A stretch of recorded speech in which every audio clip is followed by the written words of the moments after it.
G'day, Starlo here. Yes, it really is me underneath all this Antarctic explorer garb. If you're getting the idea that it's cold, you're spot on. It was 2 degrees at home when I woke up this morning, outside anyway.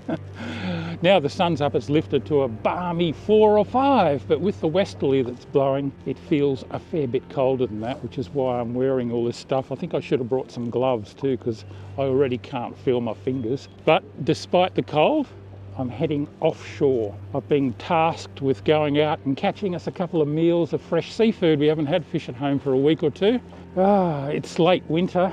The water's really cold. It's 12.5 degrees here in the estuary. I'm sure it'll be a little bit warmer offshore. But I'll go out and see if I can catch maybe a snapper or a mowong. I'll head out into fairly deep water, about 60 odd metres. That's deep for me anyway. And then I'll come back in a little bit closer and maybe chase some sand flathead. Pretty sure I'll catch something. Conditions are just too good to have stayed in bed this morning. The forecast is great, which is why I'm going to go out over my local river bar that I only ever try and cross when conditions are really, really good. And even then, I have a good hard look at it first. And naturally, I've got my PFD and everything on. Winter on the far south coast of New South Wales. You know the best thing about it? It's followed by spring. Bring it on. All right, let's get out there.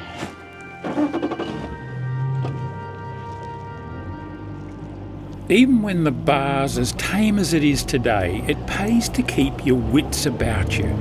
Kill switch lanyard on, motor warmed up and running smoothly, life jacket on, and watch for a suitable lull between sets of waves. I've got a trail marked on my GPS plotter from an earlier trip out, and I'll follow that course, picking a line that keeps me clear of any shallow sandbanks and breaking waves.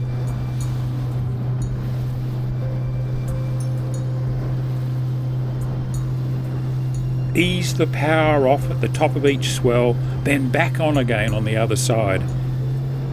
Nice and steady, no need for heroics. And that was dead easy. Just a 15-minute run now to my first drop.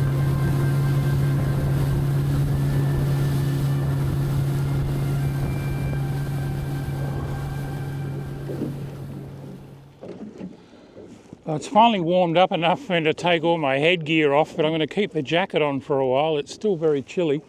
That westerly is blowing at about probably 5 to 7 or 8 knots. It will drop off, I'm sure, as the day warms off. It's just made it a tiny little bit sloppy at the moment, but pretty good conditions out here. I've actually stopped in around 48 metres of water. I'm going to have a couple of drops here, and if I don't do any good, I'm going to try out a bit wider and then go back in closer and to a different spot to maybe try for some flathead. I'm going to run a few different baits. I've got pilchards, I've got prawns, I've got a frozen slimy mackerel, and of course I've got the Fish Bites synthetic bait, and I'll be trying that up against the natural baits. I've got a new colour that I've never used before. It's the squid in what's called the flesh colour. It's a very natural looking sort of just off white colour, so I reckon that might go all right. Anyway, I better get a bait down, find out if there's anyone home. The rig that I'm using is one of the Shimano Baku jigs. It's a skirted jig. The skirt's a little bit chewed up on this one, and I've added a bit of Fish Bites squid to the hooks, and this is confidence for you. I got Fish Bites on the top hook as well. Thought I'd try my first drop just with both baits as Fish Bites. We'll see how it goes, and if things are a bit slow, I'll put a natural bait on. Reasonably quick drift with this westerly blowing. A little bit of life showing on the sounder. Looks like it might be leather jackets, a lot of it, but we'll see. It takes a little while for my rig to reach the seafloor, and almost immediately I'm getting bites, or rather nibbles. They're not even worth striking at. I'll wait for something more promising. There we go. It was interesting. I had to wind it a little way off the bottom. I was getting small bites, but I started just lifting it a little bit to get that octa jig working. It'll be interesting to see which one it's on, the octa jig or the dropper hook above it. It's a reasonable fish. Might be the first part of that meal I'm hoping to put together. And oh wow, it's a silver trevally. Not really something you expect to catch out in nearly 50 metres of water on the bottom, but I'll have him. Great sashimi, but I also really like them cooked. And he took that Fish Bites squid, the natural coloured squid. Look at all the bite marks in it. There's definitely some leather jackets down there. All right, I'll get him in the live well. Oh, well, that's a start. This is not a very active thing. Might be a red rock cod, I reckon. Hardly kicking. Oh, that was a pretty good guess. The old flower pot. Red Rocky. I'll tell you what, they're good to eat when they get a bit bigger. You don't get enough meat off one that small. Got to be really careful of the spines. They're fairly toxic. They're also known as scorpion fish, and with a good reason. All right, I'm going to stick with the Fish Bites a bit longer, have another couple of drops, and then I'll put a pilchard on one of the hooks as well, I reckon.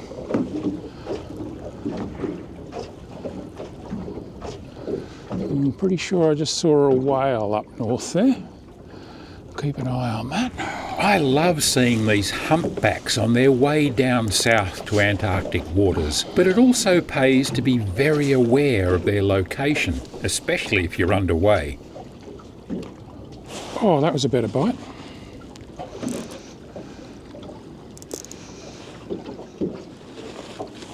Oh yeah, oh that's a good fish. That's a better fish. I started getting a lot of little bites as soon as I hit the bottom, and then a couple of better bites, and sure enough I've pinned something. I'm not going to try and pick what this is. It's heavy but not doing a heck of a lot, so I don't think it's a snapper or a mowong. Could be a pigfish. It's quite a reasonable fish. Whatever it is, I suspect it's going to be coming home for dinner. The water temperature out here is 16.4, so quite a bit warmer than it was in the estuary. I wonder if this is a good flathead. It's mixed bottom here, reef and sand and gravel. Oh no, you got to be kidding. It's a wirra. Eastern wirra. Often mistaken for black-spotted cod or estuary cod, but it's not. It's a fish that's endemic to this part of the world. I've made a number of videos about making second-rate fish good to eat by steaming them and things like that. These ones are supposed to be pretty ordinary. They're probably not, you know, but I'm going to put it back. Took the baku with the bit of Fish Bites on it.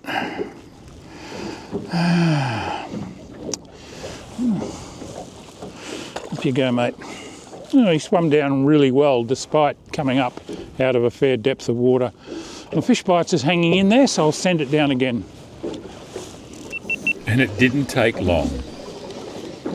What have we got this time from the lucky dip? It is a small mowong, I think. Yeah. Oh, wow, it's a jackass mowong.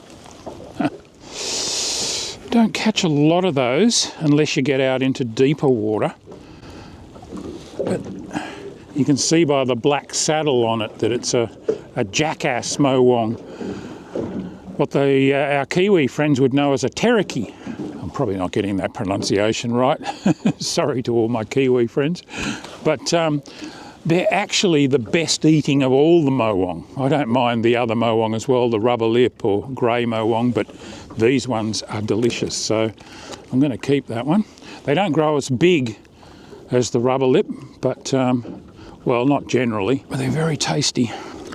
So that one's going in the live well too.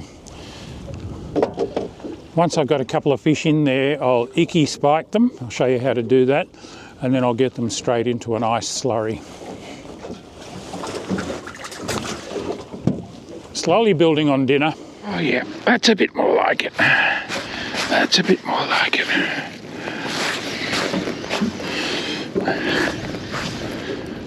Oh. And it's taken a little while and a couple of small moves of location, but feels like I've got a halfway decent fish on now.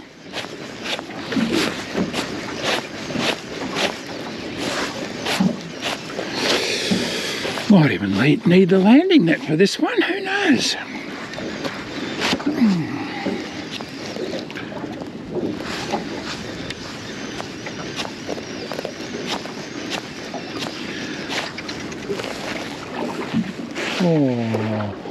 Oh no! It's a big Sergeant Baker! Oh, I put a pilchard on the top hook. Oh my goodness! Sergeant Baker don't get much bigger than that. It's a male, I can tell by the elongated dorsal fin here. It's really dark coming out of this deeper water. We're in about 51 metres here. They put up such a good fight. I really thought it was a snapper or a moe or something like that. Look, they've got beautiful flesh, but they've just loaded with bones. They've got the weirdest bone structure. There are ways of dealing with it, but look, I'm going to put him back. I actually put a pilchard on that top hook, and that's what he's taken.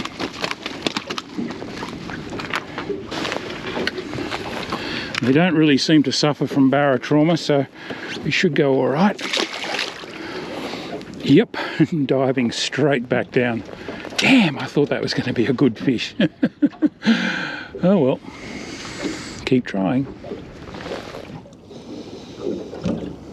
I'm drifting from 50 metres out towards the 55 metre line now, pushed by that chilly westerly breeze that still hasn't dropped.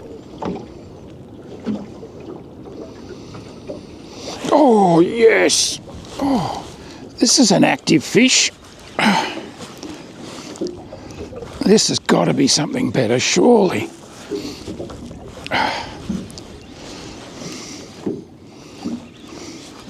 It's really quite lively. I'm running 20-pound braid here and a 25-pound leader. It's a bit lighter than a lot of people fish in deep water, but I like fishing a bit lighter. It gives you a lot more contact with your bait and what's going on down there. It also means you don't need as big a weight to get down. Oh yeah, this is a good fish.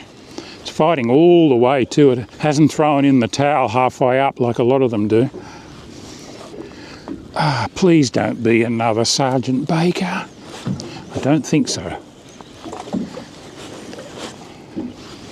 Must be getting close now. Oh, it's a snapper, and it's a nice one. I'll slip the net under that, just to be on the safe side. All right.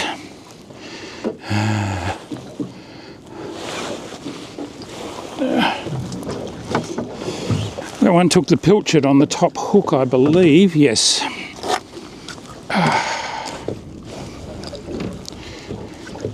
That's a beautiful eating size snapper. I'll see how long it is. It'll be in the 40 centimetre range or a bit over. Just beautifully hooked. Whoa, nearly lost it over the side. Look at that, it's even starting to develop a little bit of a bump. Perfect. There's a couple of meals in that.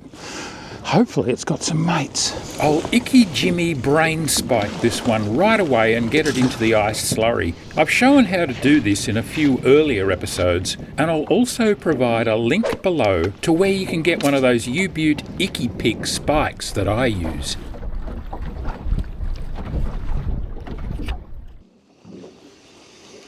Oh, that westerly, instead of dropping off, it actually got stronger out there where I was, so I've come a little bit closer inshore. I'm still in nearly 50 metres of water, but I'm closer to shore, and I've managed to get out of the westerly breeze a bit.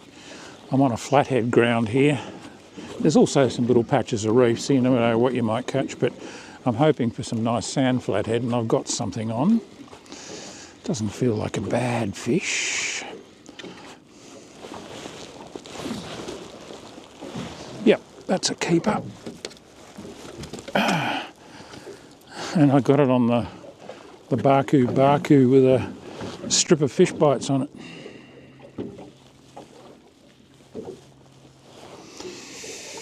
Nice eating sized sand flathead. And it turned out to be the first of a few. This feels like a better one. I've actually had to put the sunglasses on. It's finally warming up a little bit out here, and it's quite bright. I'd say this is a keeper. Oh yeah. Oh, it's two keepers. Oh, you gotta love that. Double header of beautiful legal-sized sand flathead. One on the baku and one on the bit of fish bites on the hook. I've got fish bites on both of them. I also had a little strip of slimy mackerel flesh on the baku, so I've got all my bases covered. But this top one, he's just on straight fish bites. Getting that meal together now. Ah, this feels like a proper one. What have we got?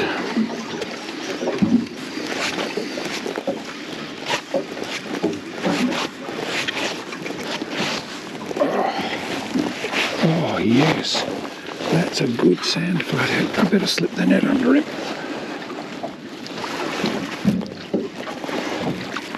Oh yeah, wow. That is a lovely sand flathead. They do get us 60 centimetres and more, but that's quite rare. Oh, this one is a beauty. He's certainly well up in the 50s. I'll give him a measure. Look at that, he's on the fish bites too. I put some of the pink shrimp flavoured on instead of the squid, and it's produced that magnificent sand flathead. Oh wow, there's a couple of good fillets on that. If you want to learn more about fish bites, I'll put some info in the description and comments below. It definitely works on all sorts of things. Well, that's something I wouldn't have expected in 50 metres of water, a kilometre or two off the coast. It's a tailor.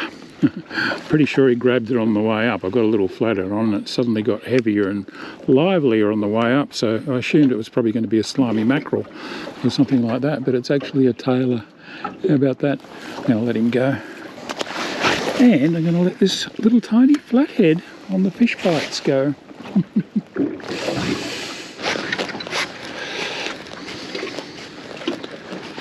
Oh, and another stunning flathead. On the fish bites. They do love them. That is a really good... Oh, is that a big tiger? It is. Oh, that's a big tiger flathead. I haven't caught too many bigger tiger flatheads than that on this spot. Look how thick through the body it is. And it's full of food. And you can see the different tail on the tiger compared to the sand flathead. They're much more cylindrical in the body too. It's what they call king flathead down in Tasmania. They get really big ones. But I'm pretty happy with that, especially on the fish bites. Good stuff.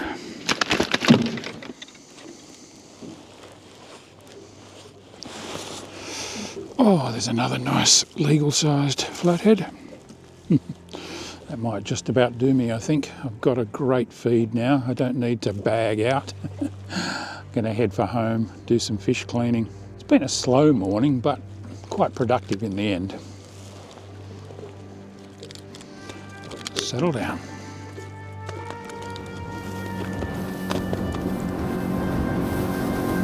There's no doubt that winter has its own special charms, particularly when a fat, high-pressure system parks itself over my corner of the world and gives us a few days of conditions like these. Cold, clear nights, followed by sparkling days and flat seas. You've gotta love that. And if you love this episode of Starlo Gets Real, I hope you'll give me a thumbs up down below and subscribe to the channel if you don't already do so. Your support really means a lot to me. Remember that you can also help me to produce more content for you by shouting me a virtual beer or buying me a coffee. Here's the link for doing that. I'd be absolutely rapt if you showed me how much you appreciate my content by kicking in just $5, but it's totally your call.